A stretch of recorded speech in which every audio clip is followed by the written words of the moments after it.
esta sesión de las micropíldoras de métodos y técnicas de investigación social, nos vamos a centrar en un campo de estudios que es el del muestreo. El muestreo es una fase imprescindible de cualquier proceso de investigación social y en lo que consiste básicamente es en el traslado, en la evolución desde la población, es decir, el conjunto de individuos que estamos analizando, a la muestra, que es un subconjunto, un pequeño grupo, que es el que utilizamos para extraer conclusiones válidas para el conjunto de la población. En ese sentido, nos vamos a encontrar con dos grandes opciones estratégicas de muestreo. Por un lado estarán las técnicas, los enfoques cuantitativos que se construyen en base al muestreo estadístico, que lo que permiten, lo que persiguen es que la muestra sea estadísticamente representativa de la población. Y en otro vídeo posterior trabajaremos las técnicas de muestreo en la investigación cualitativa, que no persiguen esa representatividad estadística, sino que persiguen una representatividad de tipo estructural. En esta ocasión nos vamos a centrar en el muestreo de tipo estadístico, que es el que es uno de los pasos previos para la elaboración de técnicas como la encuesta o el análisis de contenido cuantitativo, sobre las que también trabajaremos a lo largo del curso.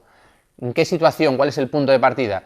En la mayoría de técnicas de investigación no podemos trabajar con el conjunto de una población. Es decir, cuando la población es muy grande, en unas dimensiones amplias, no podemos contactar con todas esas personas. Y además no es necesario contactar con todas las personas para obtener información válida para ese conjunto. Entonces lo que intentamos establecer son selecciones, muestras que sean representativas de esas poblaciones.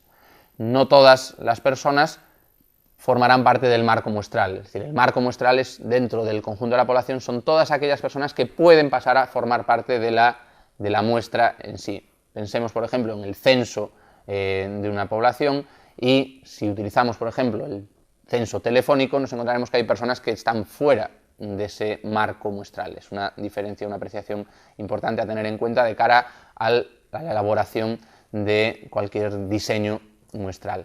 En ese paso, en esa transición desde la población a la muestra, nos encontramos con dos grandes principios procedentes de la estadística. Primero es el principio de la regularidad estadística, y es que se basa en que un subgrupo elegido al azar, elegido aleatoriamente, tiende a presentar las mismas características que el grupo al que pertenece.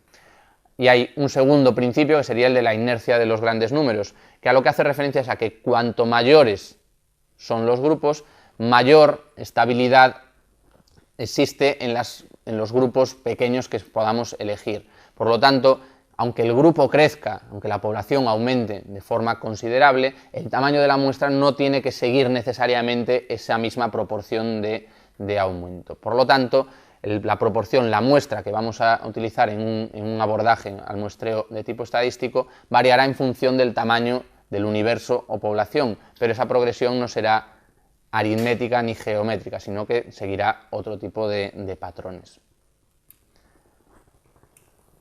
¿El muestreo de qué depende? Depende de al menos de 4 puntos que debemos de tomar en consideración. El primero de ellos, a la hora de leer los datos de una encuesta, sería el margen de error.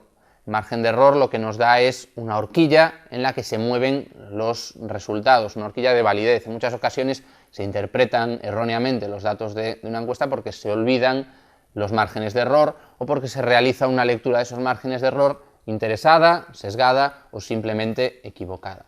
Es importante también tener en cuenta el tipo de universo, el tipo de población con el que estamos tratando.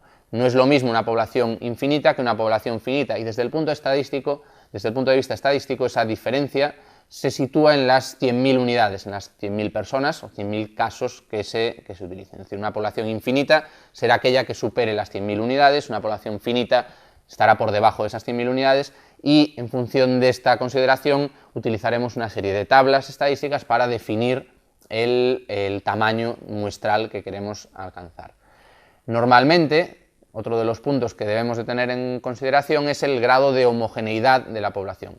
En la mayoría de casos, las encuestas trabajan con el supuesto de máxima heterogeneidad, que es P igual a Q. La probabilidad de formar parte de la muestra y de no formar parte de la muestra es la misma. Ese supuesto de máxima heterogeneidad es el ideal, es la aspiración de la mayoría de los trabajos que se realizan con sondeos de opinión, con encuestas y trabajos similares.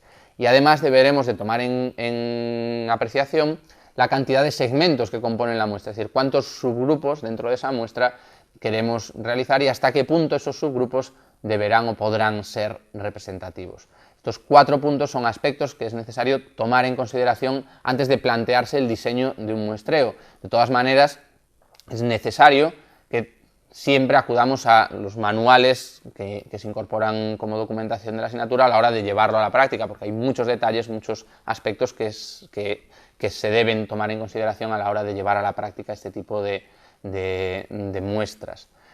Un campo importante de distinción es el que tiene que ver con las muestras probabilísticas y las muestras no probabilísticas. Las muestras probabilísticas lo que garantizan es la extrapolación de los resultados, ya que nos dan un marco más fiable, es decir, se construyen de acuerdo a una serie de reglas matemáticas y lo que garantizan es que todos los sujetos, las unidades, tienen las mismas probabilidades de entrar dentro de estas muestras. Estos tipos de muestreos no son los únicos que existen. En ocasiones no podemos, por cuestiones materiales, por tiempo, por recursos, no podemos acceder a la realización de muestras probabilísticas y tenemos otro tipo de muestras que son no probabilísticas, que obviamente suponen un ahorro económico, pero también implican una merma en la calidad desde el punto de vista estadístico de la investigación. Entonces, en el momento de realizar una investigación deberemos tomar en consideración los recursos de los que disponemos, tiempo, dinero, presupuesto, equipo de investigación, para decidir si podemos optar por una muestra probabilística o si con una muestra no probabilística sólidamente elaborada podemos obtener unos resultados que puedan ser interesantes. De hecho, pues las muestras no probabilísticas se utilizan en muchas ocasiones como investigaciones preliminares para posteriormente abarcar otro tipo de trabajos. Dentro de cada una de estas muestras tenemos diferentes tipos de estrategias de muestreo. En este vídeo no vamos a entrar en el detalle de cada uno de los tipos de muestreo, pero sí que es interesante que destaquemos que las muestras probabilísticas se centran en la aleatoriedad, en el hecho de que el sorteo, la elección se realiza al azar. Dentro de este azar podemos encontrar diferentes criterios y diferentes, desde un sorteo totalmente puro a sorteos que lo que hacen es marcar estratos para cubrir una serie de cuotas dentro de la muestra que deseamos elaborar. En el caso de las muestras no probabilísticas, no es necesario incorporar el elemento del azar y se puede realizar pues, desde el muestreo por conveniencia, es decir, la facilidad de acceso a ciertas personas o a ciertos grupos, trabajar con cuotas, o dentro de las muestras no probabilísticas también extraería los muestreos de tipo teórico que desarrollaremos en un vídeo centrado en el diseño de muestras en la investigación cualitativa.